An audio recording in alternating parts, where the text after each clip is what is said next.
Most people believe that properly braking in an engine requires changing the oil at 600 miles. But Honda doesn't. In fact, Honda's manual tells you to leave that factory fill in for a full 4,000 miles. I wanted to see what really happens inside this engine during break-in, and my original plan was to pull a sample at 600 miles. But I got involved in an epic road trip, and it wasn't until nearly 1,800 miles that I could pull my first sample. Did running that factory break-in oil nearly 3 times past the golden rule cause excessive damage to my engine?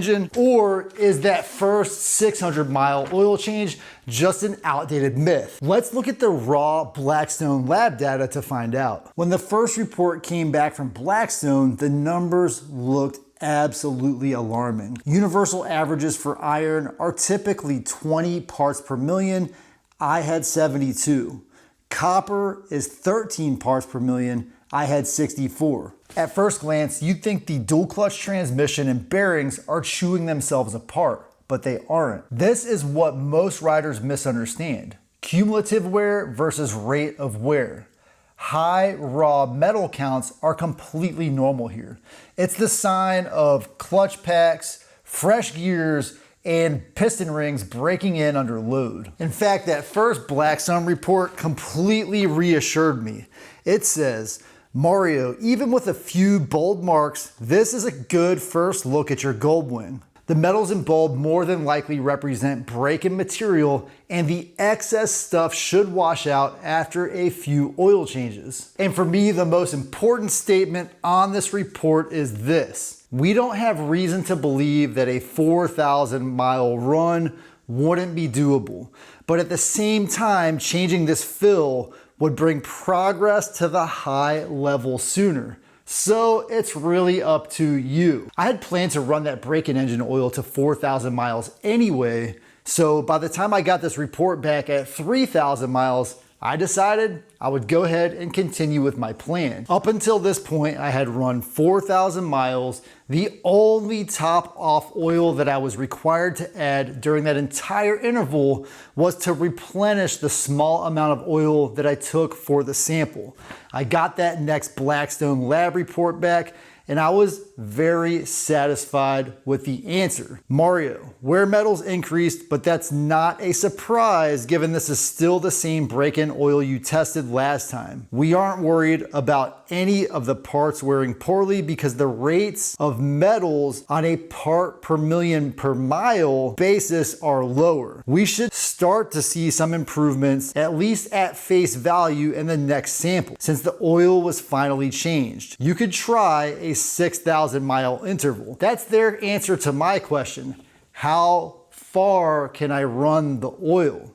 However, I'm gonna go ahead and break that rule because I am running at the Honda interval, which requires the second oil change at 12,000 miles or 8,000 miles on that first oil change oil. The low viscosity still isn't a concern in the absence of fuel dilution. The oil is free of the contaminants we tested for, and no filtration issues stand out either. So this result really gave me a little bit of peace of mind that the rate of wear is declining, meaning, and this makes sense, when you first start the engine, that is when the rate of wear is highest.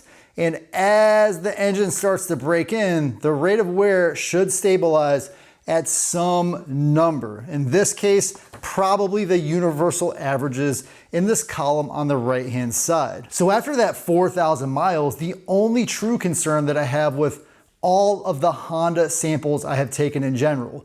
I've taken samples from the Honda Trail 125, the NC750X, and now the Goldwing.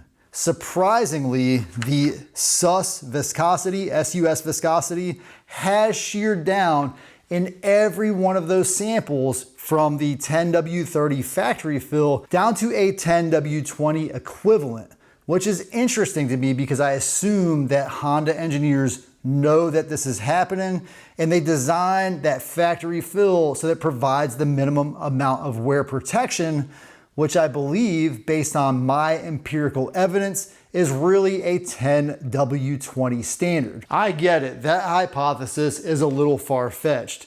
The real question is the engine designed to run optimally at 10W30 or a non-shearing 10W20? The universal averages on my sample, however, were a little lower than the expected values, but every sample that I have taken has shown a shear down to approximately a 10W20. The bike has almost 10,000 miles on it now, and I plan to run it to the complete 12,000 mile interval where I will take another sample and send it off for analysis.